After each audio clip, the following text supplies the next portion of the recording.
Started with our Utah County Board of County Commissioners meeting today.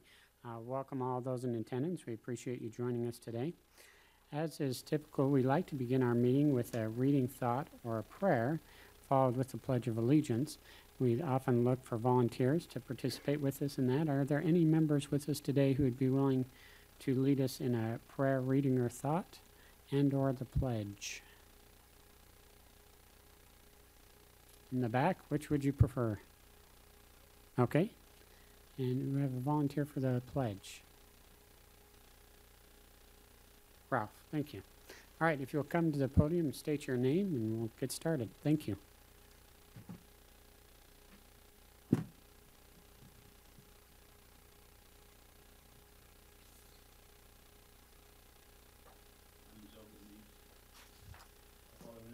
That we're able to be here today.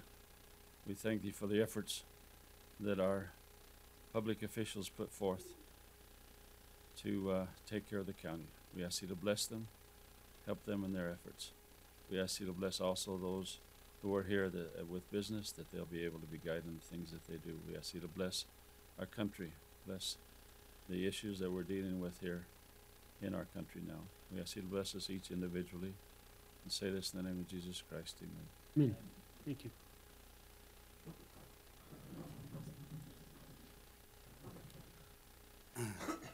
I pledge allegiance to the flag of the United States of America and to the republic for which it stands, one nation under God, indivisible, with liberty and justice for all. By way of procedural awareness, we will now go ahead and work through as commissioners and establish and finalize our agenda. Currently, as it stands, we have 19 items on our consent agenda, with 11 potential items on our regular agenda. Starting with our consent agenda, were there any items on there that needed pulled for discussion? If we could pull number 5. Commissioner Graves, did you have any? Okay. Working now through our regular agenda, all items not held for regular agenda will be moved to our consent agenda. I know for me, I had item number 3 as a hold. Could we also hold number 2 for discussion?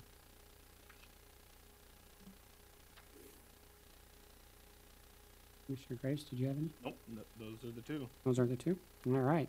So, Renee, is making sure you followed along. Holding for regular agenda, we will have items number 2 and item number 3, with the remaining items moving to consent. By way of also to make you aware, if there's anyone that had public comment on an item that's been moved to consent, now would be your opportunity to speak to that item that was moved to consent. Otherwise, we will give opportunity for public comment when the items that are on the regular agenda come forward. Seeing no consent public comment, we will move to regular agenda item consent agenda item number 5, which we had a question about. Commissioner Lee? Yes, and looking at... Good morning. Morning. In looking at the application, we have always required a 4-hour minimum, but it looks like the applicant has struck that off and put 2 hours. And so I would prefer that we stay consistent and leave it at 4. Yes, and we did talk to them about that. We explained to them that we do require a 4-hour minimum, and then we explained also that the deputies have travel time to and from the event, so that should not be an issue. It will still be 4 hours. So with this agreement, I noticed that it has been signed by that representing party. Is that we can approve this with the 4 hours as the minimum, with that understanding from them, Yes, and then and you'll they get that understand, yes. that signature. Yes. Okay. Perfect. Mr. Chair, you could have the party then initial the change after, since they've already signed it. So after you make a change back to 4 hours, if you can go ahead and have them initial that change. So, Okay. thank you. Plus the language above it that talks about 48 hours notice with 2-hour minimum charge per deputy in the paragraph above it. I don't actually have a copy of the agreement with me. It says Utah County Sheriff's Office will require 3 business days notice to schedule services, and this is like 4 days away. And 48 hours notice to cancel the services. Upon canceling, 48 hours notice will be subject to a 2-hour minimum charge per deputy. Was that a change, or has that always been the language in it? I don't believe that we modified that at all. Okay. Yeah, That's just on cancellation. Yeah. Yeah. just upon cancellation, Right. yes. I was just wondering why we canceled 2 hours, but we make them schedule for 4 hours. Just first time I guess I've noticed I that. guess it's just to make sure that they really are committed to it, so that, because we do go through a lot of effort to try and arrange the coverage for the events, and then we have to notify, that, of course, our deputies rearrange their schedules, and then if we have to say, it's been canceled, then it's just kind of puts everybody in a Sure. little bit of a difficult situation, if you will. They have to reorganize everything. Okay. And just so you know, because I thought this question might come up, as far as the reimbursement fee goes, Daleen is working on actual costs right now. She's doing that review. As soon as that's done, we will be making recommendations to update our fee schedule. Okay, so, 'cause I'm that not- was the question that the sheriff and I were talking about. I think we've already updated that according to what we've looked at with a fee schedule increase to 61. We just need to get that in place. Oh, it's not showing any update on Yeah. the computer, yes. Yeah. We'll try to track that down. We moved it to 61, it was approved by you. It still shows on our official fee schedule as 53, so we need to Yeah. get that changed. Yes, indeed. Okay, we'll track that down. Okay, thank you. Thank you. Thank you. All right, seeing no other discussion, I'll entertain a motion. Make a motion that we approve and authorize the commission chair to sign the supplemental law enforcement agreement with the 4-hour minimum. Second? All right, I've got a motion and a second to approve and authorize the commission chair to sign the supplemental law enforcement as stated in consent agenda item number 5 with the modification to a 4-hour minimum. All those in favor, please say aye. Aye. Aye. Motion will carry 3-0. All right, we will now move to our regular agenda item number 2. This particular agenda item is to authorize in addition to the staffing plan of 1 full-time career service deputy sheriff enforcement position to the contract cities. And we'll go ahead, I believe Commissioner Lee had some questions. Yes. Yvette, are you taking this one too? I'm assuming.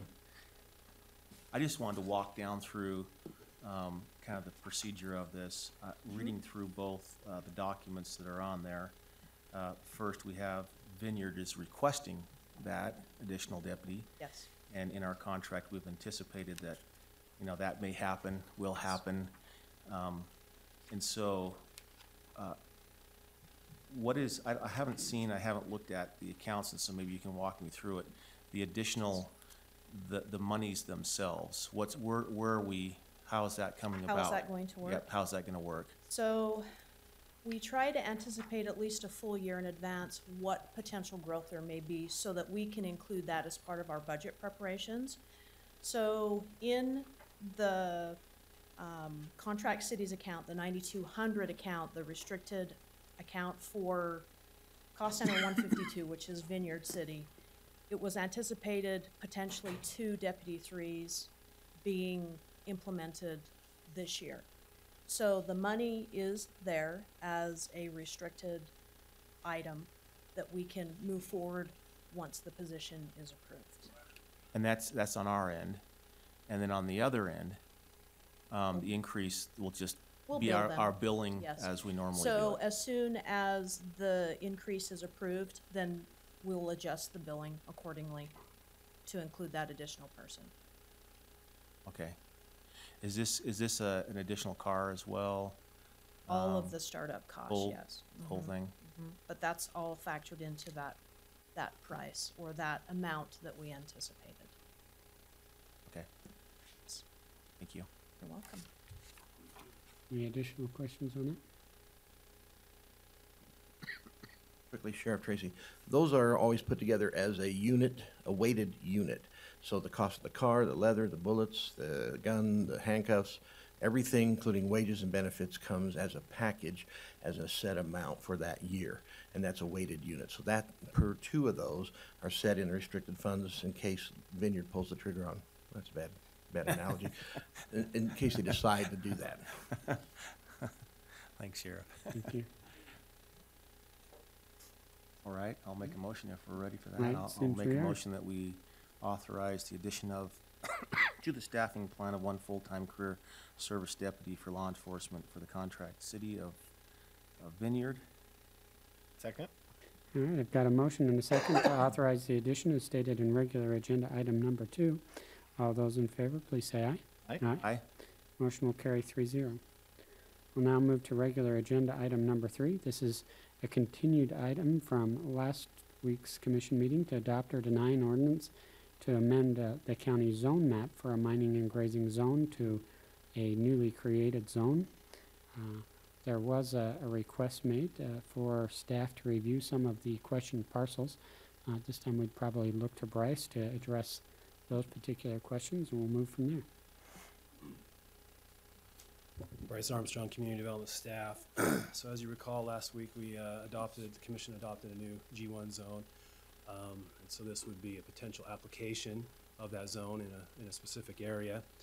The Planning Commission heard a application that included all the mining and grazing that is contiguous on West Mountain. So if you start at the top of West Mountain and go down, everything that's contiguous was considered for a potential rezone to the G1 zone by the Planning Commission. Last week, the Commission asked to take a look specifically at some of the properties that were either identified by underlying property owners as wishing to not participate as afforded to them in state law, and also the federal properties. They provided a letter, and also the ag protection properties that, if you recall, if you're in ag protection, underlying property owner must give written consent to have their properties included. So I sent you several maps through email last week that identified each of those categories. I can go through those specifically if you'd like, or answer any questions. Just for way of reference, the 3 parcels that are in ag protection are in the north end. Obviously, those are at the owner's consent. We did receive a letter that indicated they wished not to participate in the rezone. I believe you should have a copy of that letter. Those were 3 parcels, 200 acres. So those would be removed from any action to be included in the G1 zone. We also had a letter from a private property owner, CMC West Mountain LLC. I believe they spoke a little bit last week. Should have given you a map that identifies where those are on the west side of West Mountain. 2 parcels, approximately 206 acres. The state, Bryce, on that one, if we could.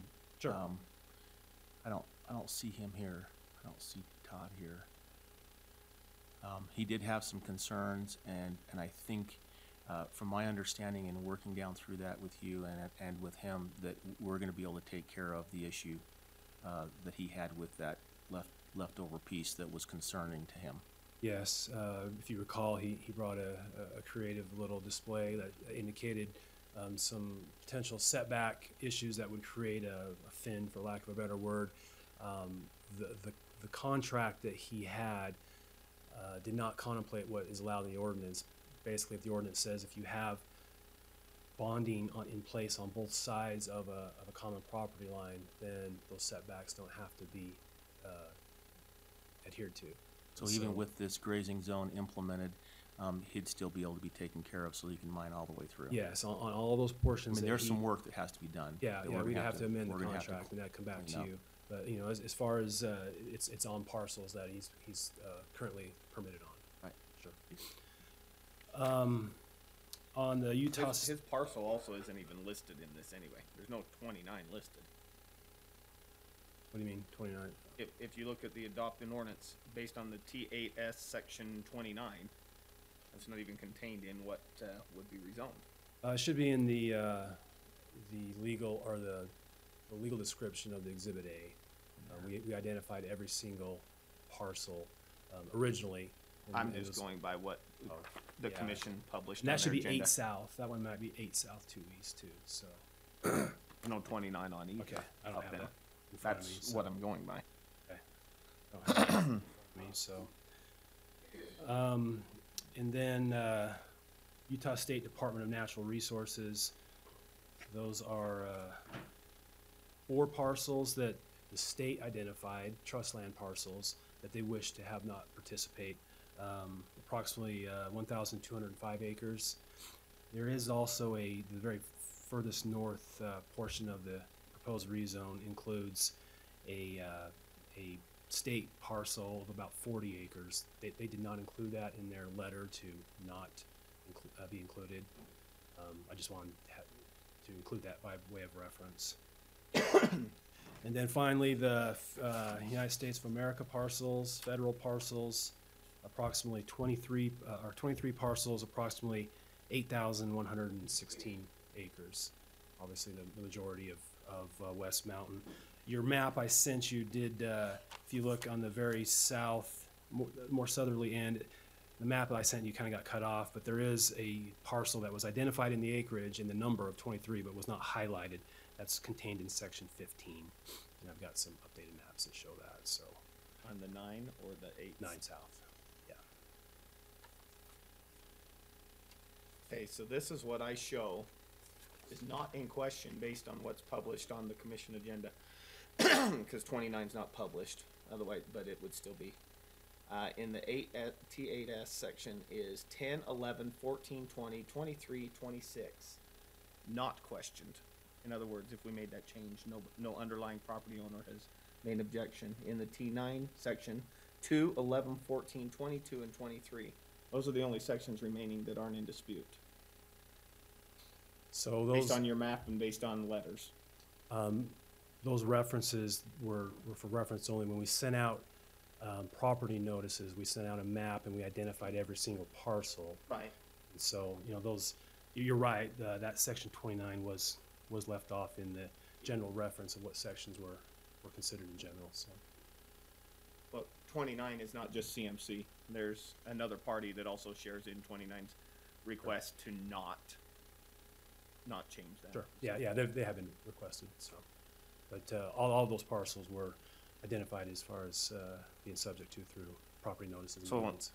I guess my point is if people have to give their consent, obviously some of these we technically can't change without their permission because we gave them ag protection on purpose. I don't know why anybody else, we wouldn't afford them the same opportunity to be protected because we care about land rights. So, again, 15, 16, 21, 22, 27, 28, 32, 33, 34. I'll add 29 in 28, even though it's not listed. 3, 4, 5, 8, 9, 10, 15, and 16 all have underlying property owners that have expressed concern with this change. So last week we talked about potential, this makes sense in some areas and maybe not. So it's going to be my suggestion that we move forward with the ones not in question at this time with further review on the other ones that have been questioned to find out as to why. I know why one of them says, but for some of the other, it's, I don't think it's the most prudent course of action when a property owner says, hey, I don't want to do this, so. Sure. I've had one property owner approach me, and that's Todd. I think we worked through his issues with it sufficiently to satisfy his concern on this. He has not said that he's against the G1 zone on there, and with that issue satisfied, I think he's fine to move forward. Of course, the agricultural protection's a different one because they actually have voiced that they want to be out. And the ag protection zone and Todd were the two that had contacted me as well. So the exhibit, or the ordinance that's included along with the exhibit, has all the identified parcels, and so any exclusions from that, including the ag protection, we will update the ordinance along with the exhibit, subject to whatever may or may not be included. We do have maps if we need to take a look at those more specifically. I'm sorry, I didn't see this highlighted. I also omitted on 8S, 10 and 11 are in question. So that only leaves in the 8S section 14, 20, 23, and 26 that aren't questioned.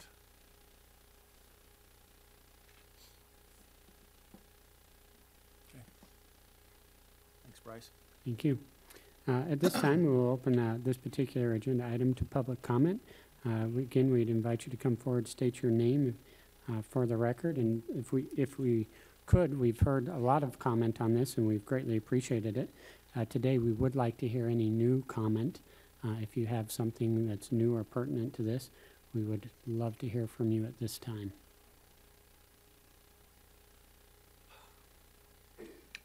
Hello, my name is Nita Birch. I'm with the South Utah County Community Voice. I help with the advertising. I want to start just by thanking Commissioner Lee for coming to Payson last week and doing the forum. It was really appreciated. Did a lot of good. I have a PDF presentation that I'd like to present. So.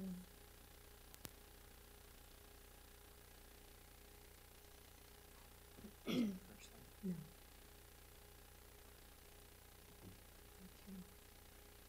So, a professor at BYU, who is an archaeological professor, wrote this book, published this book in 1991, and it's the American Indian Rock Art.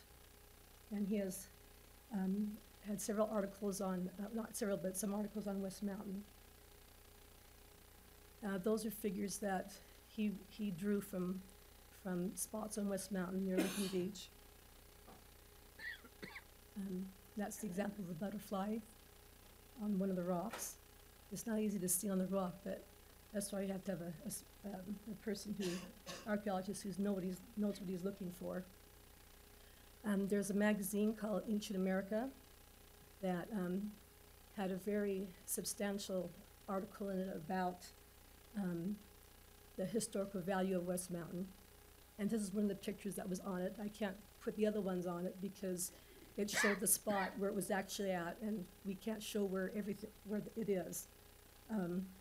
Anyway, he was pointing out a stone figure, or a face of rock that's on West Mountain. It's about 6 feet by 3 feet.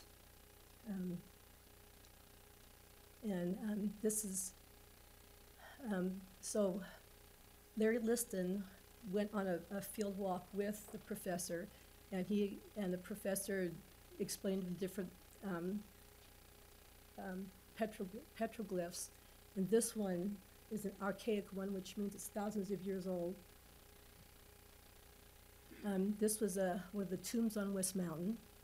There are several of them, but I've only included a couple, and that's another picture of a tomb.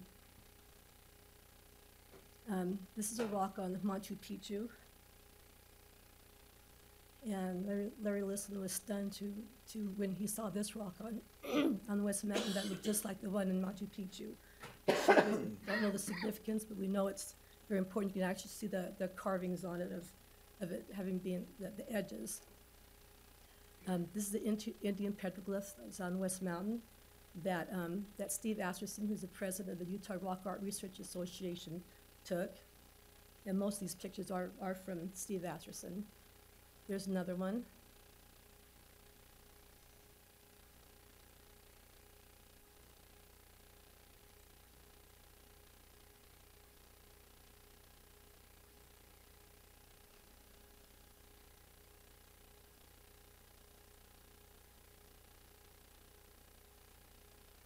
And that's it. So do I just close it or what?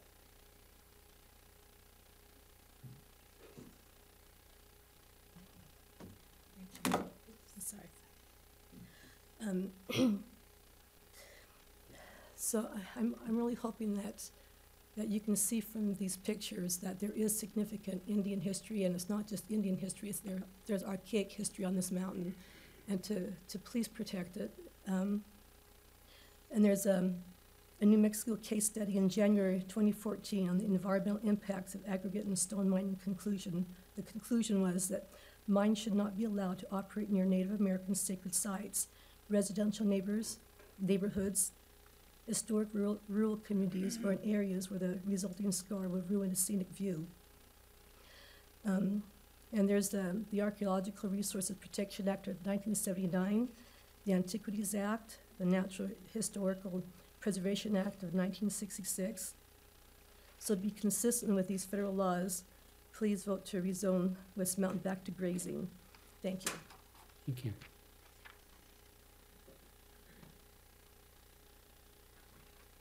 Shauna Phelps. I just have a question. Greg Graves. This is Uh, generally during public comment. We don't have dialogue back and forth for okay. decorum. Well, So you're welcome to make a comment, but we okay, my generally don't comment engage is in that, dialogue. with what Greg Graves said about some of these people who still have questions, my understanding is that they have had a lot of time to make their opinions known, to show up. If they have not contacted, and yet they have all been made aware that there's this issue, that we are rezoning it, if they really, really, really were concerned, like we are concerned, they would have contacted you by now. And I would say, tough luck. Just like it was tough luck when it was changed to mining in the first place. So they did contact us. That's how we know.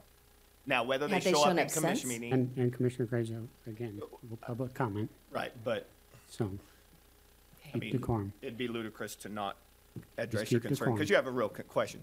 The reality is they did contact us, otherwise we would never know. Now, you're right, they don't show up to commission meeting, but they've sent letters, and so there are many forms and ways to contact and make known, and there are legal ways of which you show opposition to your zoning change.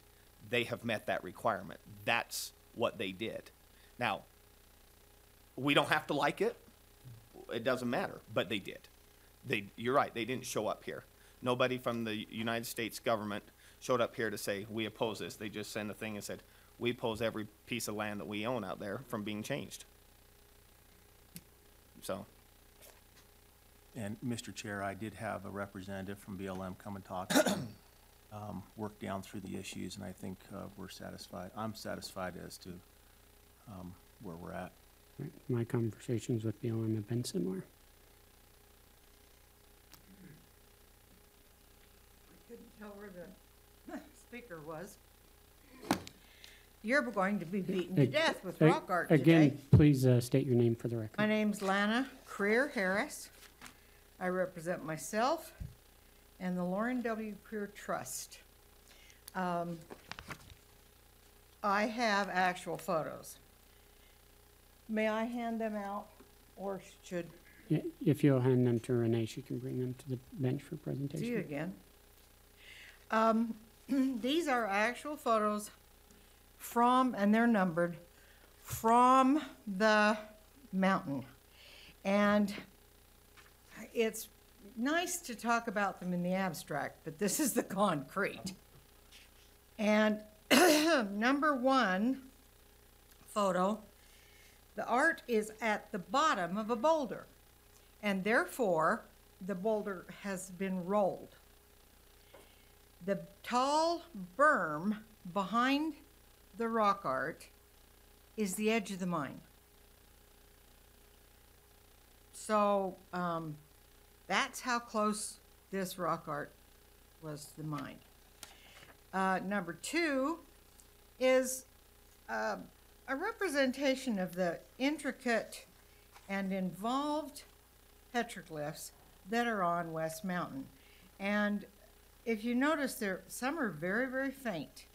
The upper left one are almost pictographs. They're pecked into the stone instead of scratched in the stone.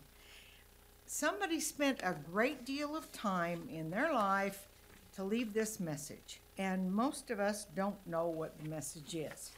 And it would be a horrible thing to lose that message before we understand it. And that's why the archaeology is very important. Number three is an actual rock up there. These are courtesy of the Utah Rock Art Association photographs. Number one was my husband's. Now, the next 2 and 3 are the Utah Rock Art. And there's a man form, there's a mountain sheep form. There are forms there that would tell something of the environment on that mountain.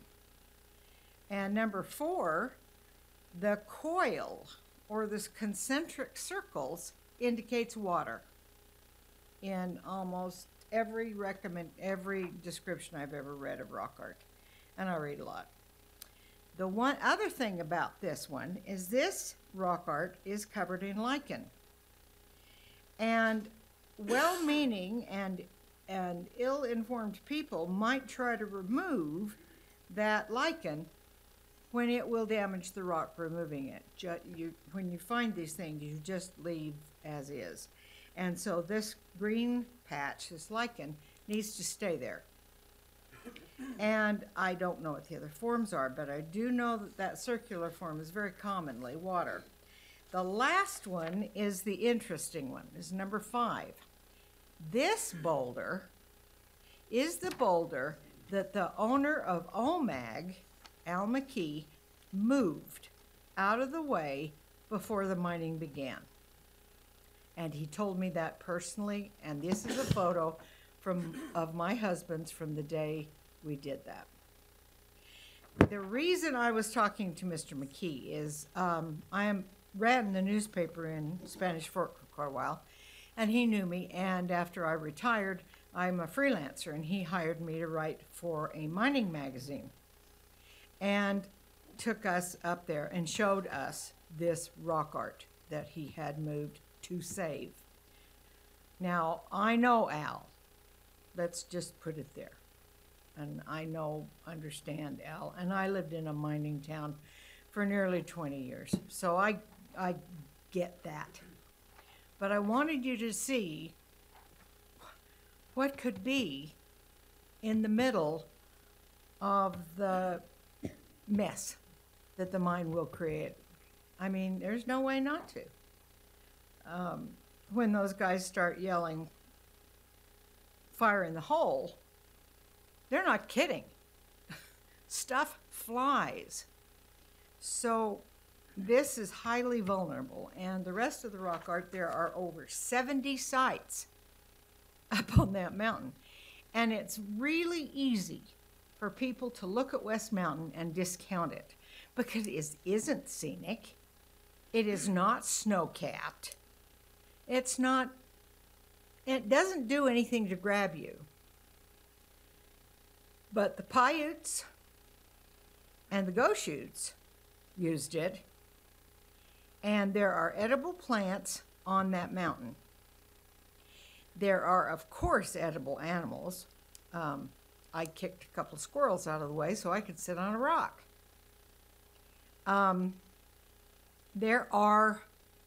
There's living stuff out there that nobody looked at, and I've read that EA because I have a long history in being able to read EISs, and that EA was very, very shallow. The guys that did not find rock art could not have left the road.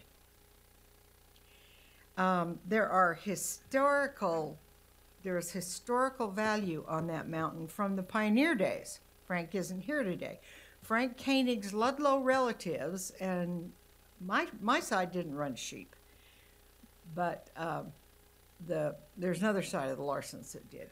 And Frank's Ludlow relatives ran sheep on that mountain. And when the sheep came was because the silk industry turned out to be too difficult to do.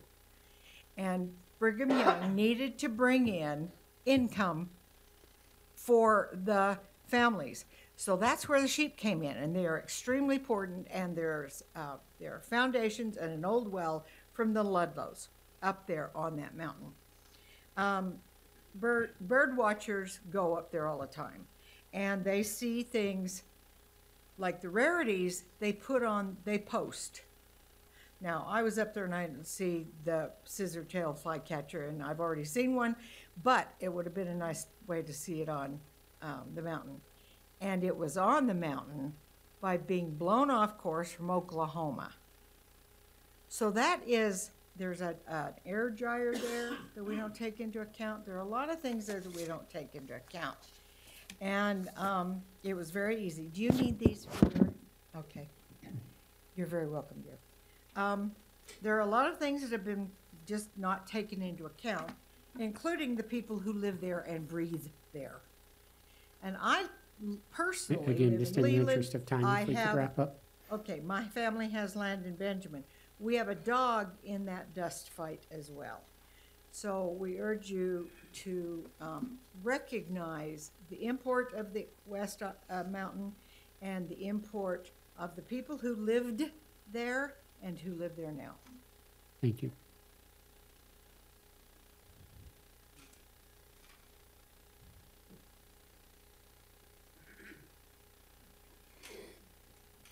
Hi, my name's Mikhail Condi, and I'm here to represent Condi Construction. We're a local contractor. We operate a pit out on West Mountain in the area that we're talking about. I'm here today because this is the first time we've had public comment on this specific application of the zones. I've tried to be a part of these proceedings as we've gone through, but haven't got up.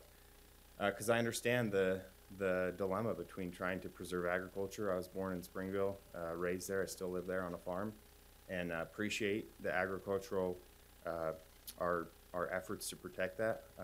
There's a lot of value in that. The reason that I wanted to get up and say something was because I believe that it will have an impact on our ability to produce material and work effectively on the West Mountain. We believe in trying to be a responsible neighbor and construction company. I brought just a diagram. I hope you can see it. But this is just the section and township that we are a part of. This is, if you're familiar, this is the south portion of West Mountain. This is Staker's Pit, Keeley Pit. We own the lease, a BLM lease there on just northeast of Staker's Pit. We're a small operation. We don't produce a lot of material. We don't do a lot of outside sales. Most of our material is produced for residential neighborhoods or public utilities such as the city of Spanish Fork or different entities. We produce material out of that pit to try to provide our product, which is construction for these entities. And we right now, currently, we don't even have a machine sitting in our pit, but typically in a year we'll operate several months out of the year to try to have material on hand for those entities. My contention, or I guess my request for the commission would be to try to look more closely at these areas. As I went through the application of these zonings, it looks to me like the entire mountain of West Mountain will be zoned grazing. I know that this was split from mining and grazing to grazing. And honestly, from what I can see, this section that we operate in it's not grazing. This is a mining section of West Mountain, and it's been that way. We've been there for nearly 2 decades, since the 90s. We've been operating that way for nearly 20 years, and we'd like to continue to do so. We'd like to do it responsibly, and yeah, this will have an impact on us in the future. Obviously, as it's been discussed, we will continue to operate there within our current boundaries, but this will decrease our ability to expand our boundaries, and it will afford operations to other pits, such as the Staker Pit, which is not part of Utah County zoning, which, by the way, 98 or 99% of the traffic that goes down the road that we travel on is going to go to Staker. It's going to continue to go that way, and they're not going to be impacted by these zoning changes because they're in a city, as is the Payson and pits just to the north of us. They're zoned into Payson City. So this really will just impact our pit for the most part. And you know, we'd like to be out there. We'd like to do it responsibly. I'd ask you or encourage you to look at the application of this zone. We're specifically in section 23(9)(s) 1E. So that's one of the zones that I would ask you to look at closely to decide whether this the correct application of grazing is accurate for that part. I feel like it is not. So, thank you. Can I ask you a question? Absolutely. Okay. I know this is comment period, so if you just wanted to make a comment, that'd be fine. So, what will change currently if we go to a grazing zone with your operation? What will So, for example, we have a portion of our pit that borders closely to like the Payson fruit growers and a couple of residents. We've actually looked at trying to transfer our boundaries from there up to a portion of the property that's further away, just to be a good neighbor, because we don't want to put dust and noise and all that pollution on top of residents. So we've looked at trying to move our boundaries. If you put this into grazing, we won't be able to change our boundaries as effectively. So it will Is it all force us within to the same section? Yeah, these are all in the same zone. So if you look right here, this north section is close to residents. We look at trying to expand in this direction on this part of the property, but we'll be forced to be on that property close to residents and mine closer to residents, because that is our current boundary, if that makes sense. Rob, a question on that. With the earth disturbed in that particular section, wouldn't the section then be protected under current existing zoning law? The boundaries, Robert Moore, County Attorney's Office, the boundaries, he would be able to expand in his current boundaries, but if he's saying he's gonna go to a different parcel, then he would be prohibited from doing so. And I think that's what he's saying. Because he'd like to go further away from fruit growers. Correct. This is into the future. In the next 5 years. Well, it's not that into the future. He said they've been looking. That means it's current. I mean, that's the reality. Here we are, we have somebody that the West Mountain residents have been saying, we want responsible pit owners. We've had the Fruit Growers Association come in and say it's being we need people who are responsible. They're destroying our crop. Here's somebody representing an entity that says they're trying to look at it, and here's one of the harms. This is what I warned about last week. This is why we should carve out then that section 23. I don't think it's a harm. I think it's that it comes before us and then we have the opportunity to review and appropriately Right, apply. but here we are infringing upon their business and inflicting harm on them by doing this, because we want to make disagree. them come back because we're more important, and then we also want to inflict current harm on the fruit growers because we will stop them and they'll have to hurry and expand. I don't think doing that. anyone's trying to inflict harm, Greg. I think we're trying to find solutions. Well, he's just stating that this is harming their business, so 23, again, I've circled that one for Well, exclusion. if I could make a statement, Mr. Chair, Yes. on this, I think that, you know, as you look at this, I'm pretty sure that the commission would be willing to look at the situation into the future if this is grazing one zone, and take into account what you're looking at into the future, and possibly changing appropriately so that could happen into the future. I feel personally that would be something that we'd definitely take a look at. Okay. Very, So in other words, what we're saying to you is, hey, please keep mining right next to the residents and the fruit growers, and then when you've done with that and you want to expand in the future, come see us. That's in essence what we're literally well, saying. that's not what That's I'm the saying. That's literal- what Commissioner That's the Graves. literal definition today. No, it's not. Commissioner Graves is saying that. Let's make sure that we keep it appropriate, that that's your interpretation. My interpretation is that we need to look at these things individually and make proper application on a case-by-case basis. You've brought a very good case before us today that we need to look at closely and examine and put the proper application there. Yeah, See, that's Do you my have a current request permit is- to extract right next to these fruit growers and these homes? Yeah. Okay, then literally today, they can do that. And by changing this zone, we're stopping them from expanding and being a good neighbor. We're telling them that is your only option. Please extract next to fruit growers and home. That's not my words. That's exactly what's going on. Now, if we want to use the word literally and keep pounding that word, we can. Literally, though, if your operation wanted to move today and look at going in a different direction, I would be in favor of going that way. And that's my question, is just if you can look at this and make sure that it's applied appropriately. I mean, again, I understand the sensitivity and our desire to protect the agricultural, so. I appreciate that.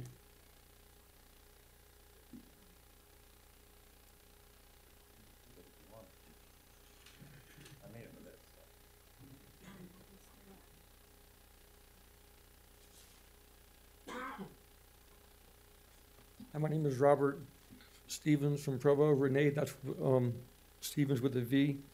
I'd like to ask, what's the rush? What's the rush of rezoning we've heard it say that some people have had lots of time. I suppose that means weeks or maybe a month or so. But you know, with ads, it's well known that a consumer has to see an ad a dozen to about a dozen and a half views until they really act on it. Likewise, if I got a government notice in the mail, it would probably sound harmless. I probably wouldn't even notice it. And so what's the rush? If it really has the effect to go and damage the lives and industry of residents, then would it be okay if you extend it for 6 months or a year? You know, I've asked myself, is the underlying motivation behind all this because of expiring mining rights for certain individuals? Now, this week we learned that there are only 3 ranchers on the mountain, and that provides a couple of months of grazing. So if certain sections are rezoned to have, so if you want to have their land in the green belt, if I understand this, and they have to show that they are grazing, then from where will we get the extra grass and water on the mountain for the new animals? So far, the free market has made it clear that there's probably not more room than what is needed for 3 ranchers. In the county, you've got 540 miles of road. 360 to 380 of those are paved, but your budget is only $3 million. Since you have to go and choose from a variety of pits, and you're most likely motivated because of the location or proximity to the pit, then there's really not a lot of money that you're spending on maintenance for the gravel and road products that are produced at the pits. We talked about dust. You know, I think it's ironic that just a mile away, your health department is trying hard to go and penalize me and other landowners who are applying for subdivision if the water level is too high. And so, like in my case, I built a $72,000 drainage system to go and pipe the water out into the slough. Is it possible that water or pipe, it can be extended up to the pit where the water would be able to be reused instead of just put into the slough? It ends up in Utah Lake. And now I realize that there are probably individuals who actually own the rights to that water, but I wonder if we could innovate and figure out a way where we can channel that water up to the pit and use it for the dust. You know, some years ago, a couple of Harvard professors wrote a book. It's called Blue Ocean Strategy. And it says that if you're first in the market and you dominate, your profits remain higher and you're most likely to go and succeed. If you want to say, I want to go carve out a piece of their market, oh, that's called a red ocean. And you'll probably get beaten up and bloody. And you'll probably lose money as a startup. I find it nuts for anybody without large sums of money to want to go start a new earth extraction operation on the mountain, right? What's the point of that? All you're doing is competing against the ones that are already there. So I ask myself, what's the rush? And what if you just did nothing? Thank you very much.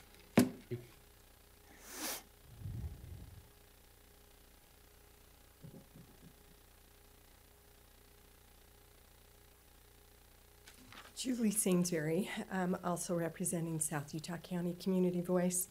I appreciate being able to be here again today and appreciate your work and your efforts, everything you've done in this legislative process. There's been a lot of comments, a lot of different viewpoints today. You know, concerns about mining, the merits of mining, the BLM grounds, the state grounds. And the question posed, why do we need to act now? Why do we feel this urgency now? I guess my response to that would be, we're looking at the cumulative effect of mining over many, many years. And as residents out there, what we are seeing is that what one landowner has been doing is spilling over and affecting many landowners that are already out there and that have been there for many, many years. 7 mines on the east side of West Mountain has oversaturated the area. There's a lot of concerns with that happening. I know last week it was mentioned that one of the benefits of applying this zone is simply to have the time necessary to evaluate what's out there and do it responsibly.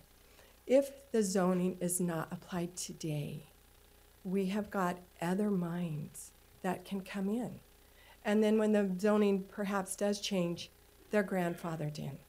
So instead of having 7 mines, how many more will we have out there? There are only a certain number of roads that these trucks can use to access the freeway. We have lived out there for many years. Many of our farms have been out there for a long time. You haven't seen us here before this time. So the question is, why are we here now? It's because it has impacted us so negatively. It was time for us as a community to express what has happened and what needs to be done. There are some unique, wonderful things about West Mountain that have been talked about, the petroglyphs, other reasons why this zoning should be put into place. I mentioned last week the deficiencies in the current system. Let me just go over some of them. There's no population consideration when they look and approve these mines. They don't look at the number of people that are there. There's no well monitoring when these mines come in. There's human error, as is evident by the complete missing of the petroglyphs. There is petroglyphs in the area that is currently being mined in the Kilgore mine. Completely missed. Human error. There's enforcement difficulty. Lack of funding on state agencies. The traffic study and the traffic routes, even though they're submitted, there's no way to enforce them. There's trucks all the time that come down 5600 West. According to the traffic study, they really shouldn't be coming down where they come, where I live, but they're there all the time. And the number of trucks that they run, they've admitted themselves that they overrun them. There's no way to enforce it. We've got to evaluate this. We've got to apply this grazing zone. The DAQ, they come out, but the EPA actually wants them to have monitors 24 hours a day. But this can't happen because of lack of funding. Once again, a deficiency. Some of the mines have talked about being good neighbors, and we appreciate those that make the effort. Like the DOGM can only regulate so much. I know that the DOGM has extended an invitation to the Kilgore mines of things they cannot monitor and require. But they've asked them to do a couple of things, one of which is to change their high wall. Instead of being 45%, they said, please make it 26%, like the county does. Put it in your NOI. Then we can enforce it. An invitation out to them. Please cover the Highline Canal. We can't make you do this, but if you do it, it could protect the irrigation water in front of there. Please pave the roads that your trucks are on that are not paved. Please plant some trees for aesthetics. Please look at your traffic route. Do you realize the DOGM cannot monitor any of those things? We are unprotected. You as a county are a resource to do that. I know the BLM has put their letter in that, as was established before, whether it's zone grazing or not, the BLM still has the prerogative to make their own choices and decisions.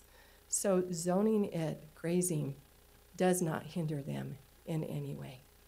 There's a lot of things that come into this decision, and once again, I appreciate everything that you did. Please, please look at this zoning, apply it to West Mountain. let's take the time that we need to prudently go forward, considering all things. If nothing is done, nothing changes. Thank you. Thank you. Any additional comment? Seeing none, we'll go ahead and bring the discussion back up here. Any additional thoughts or comments? Well, I'm inclined to move forward on sections 14, 20, 23, 26 in 8S. 11, 22 have none of those are in dispute. Now, the only potential, 23 in 9S is the one this gentleman came and presented today. That one, maybe we want to exclude. 10, 11, 15, 21, 22, 27, 28, 32, 33, 34, and 8S, those are the BLM ones. That's why I'm separating them separately. 2, 3, or excuse me, not 2. I think I forgot to say 2 the first time. 2 is not in question. 3, 4, 8, 9, 10, 14 are also the BLM ones. Whether or not whatever we want to do, that's fine, because, I mean, nothing like passing legislation that has no impact. And this has been my frustration for everybody in West Mountain. They come and talk about safety of roads, kids, petroglyphs, all reasonable, very good reasons. Not one thing we're going to do. I will not be here in a year. Your problems that you all have out there in a year will still exist because every mine is in operation. We do not fund the budget to fix the roads, and there are no solutions being talked about other than changing the zone that doesn't impact your daily lives. But on that, whatever you guys want to do, let's have a motion and move forward. And that's I feel for you, because there's nothing more frustrating than knowing I want this done, and we're not actually addressing the problems. To me, the roads are an issue. I mean, there are certain things we could do with immediate impact, so. Bryce, can I ask you a question?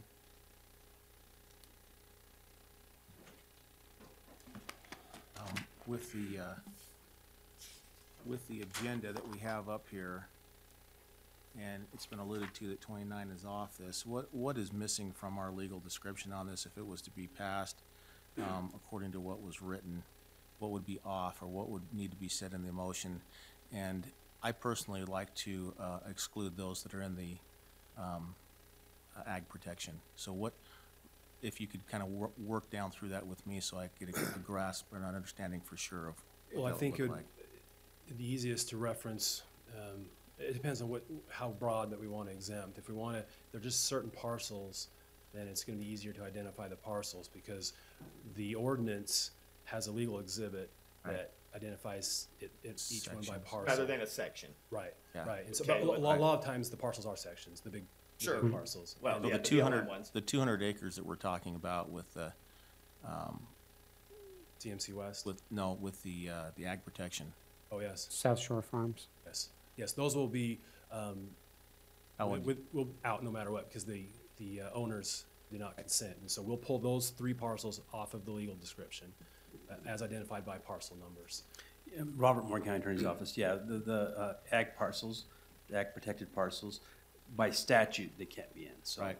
You'll have to exempt those. Yeah.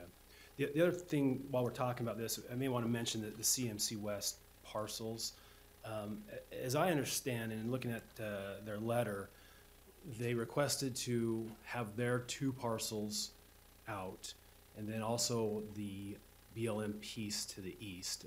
That wasn't necessarily part of their prerogative as part of state statute, but they did make that request.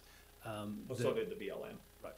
So the question is, I guess the issue is, as I understand it, the fin issue that he brought back yesterday, the setback, was independent of his ability. As I understand it, he wants to be able to expand. In order for him to fully excavate his parcels and avoid a high wall due to angle of critical repose, he would need to have that parcel to the east also mined. In addition to that, he thought that if that parcel to the east was mined, which is not currently permitted, then he'd have the setback issue, which can be resolved just through amending the ordinance. And so I would understand that his process would require that BLM piece to the east to also be exempt. Section, It's a basically everything in parcel. section 29. Yeah, that's what his letter states. Right. So because that one's not currently permitted, that one would be Correct. exempted. Yeah, if it was In our included in the process G1 here. zone, then it would not, Right. we could not issue, the county could not issue a permit for any, one to go in there and mine in the new G1 zone. And so, what is that? How would you identify that? That is parcel 28-020-0005, in section 29, 28-020-0005. 80 acres. And that's one I know for me, it makes complete sense to exempt back out because he hasn't technically got the application in, but it's part of the overall picture of what's happening There's no there. reason to add anything in 29-2 because the only areas to change in zoning are actually those three pieces. I those three believe that's parcels. correct. So 29 being So omitted. 29, section 29, is that what you're? Yeah, there's three parcels that are affected in the that are located in the MNG1 zone in section 29, the two CMC pieces and And this. the BLM one. Correct. I mean, if you'd like, you can identify them by sections, and we can go back and identify which I parcels. only did that because that's the map. You highlighted them, and that's why I was doing it that way, not by parcels. Sure. Yeah, I don't think I even put them on your maps because Yeah. it got too confusing. Let me address the notice issue on 29 too. My understanding, 29 was noticed up for the planning commission, notice was provided to the property owners. The only issue is it was not mentioned on the county commission On the agenda. request for agenda, yeah. The request for Yes. agenda, but it's been all the way through Been- 29. Yes. So, yeah, and they've actually attended here. And we can. And showed up to the meetings. No, amend, modify, Right. right. I was It just has been making that noticed- statement notified. as I was reading it, that it was omitted, not intentionally. So yeah, if there are any other areas, we can pull up a map and we can identify them by parcel if we need to. But probably, if it's a full section, we can identify it by section, and then we'll pull off those parcels in that section on that legal exhibit. And I would be curious on the section or parcel number affected by the gentleman who testified today. 23. I It's don't- it's section 23 in I don't TSC. remember the exact. You can give me a second here on that one.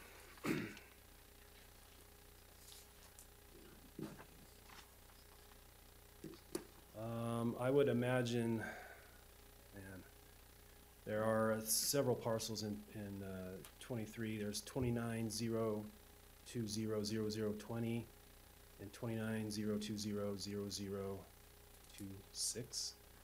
26. I can verify those if you want, if you're anticipating pulling out the entire section. We can identify those.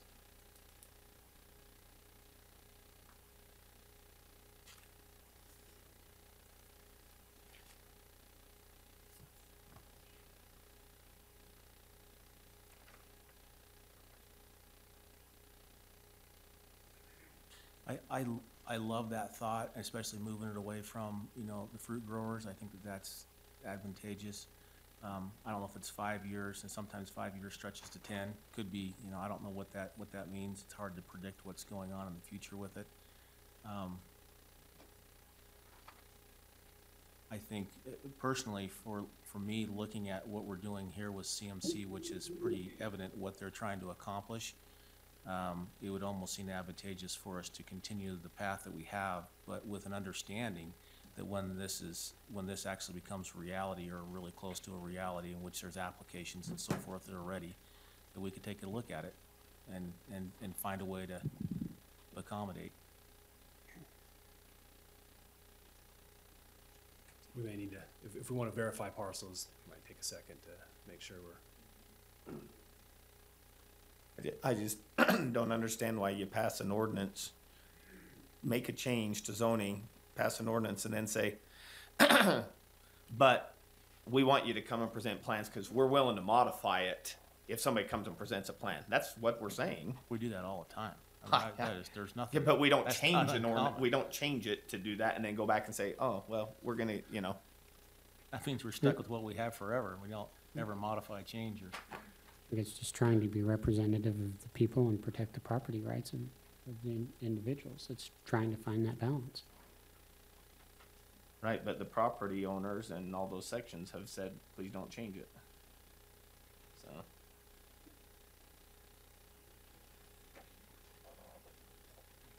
You have any preference We on can that? just exempt 23 today and then you can go find that and they can put it back on. Those parcels that I identified were the correct parcels. They may already be on those. and have the right Which to ones you expand. talking about? Yeah, this is the McKell Connie that spoke, Connie Construction. This is in section 23, 9 South, 2 East. These would be parcels 29,020,0020. That is 160 acres. And, no, sorry, yes, 160 acres. And then 29,020,0026, and that's 110 acres. And those are the ones for BLM future? pieces. I believe Current- that would capture current their and- future and expansion. future. That's what they've represented.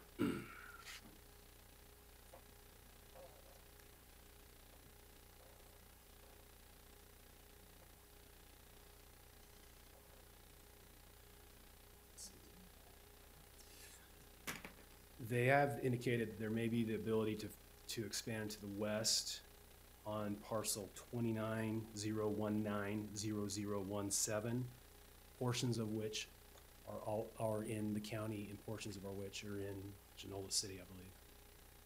So that would be the parcel that is in. Well, if it's in Genola City, 22, section then it 22. doesn't matter to us, right? Correct, but the portion of the parcel that's in the county would be subject to our zoning. Because of the 7 mines mentioned, not all of them are in the county. Correct.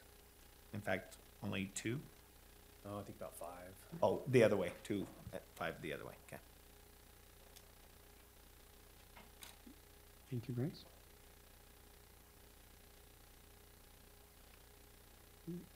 All right, I'd like to make a motion then. Be appropriate.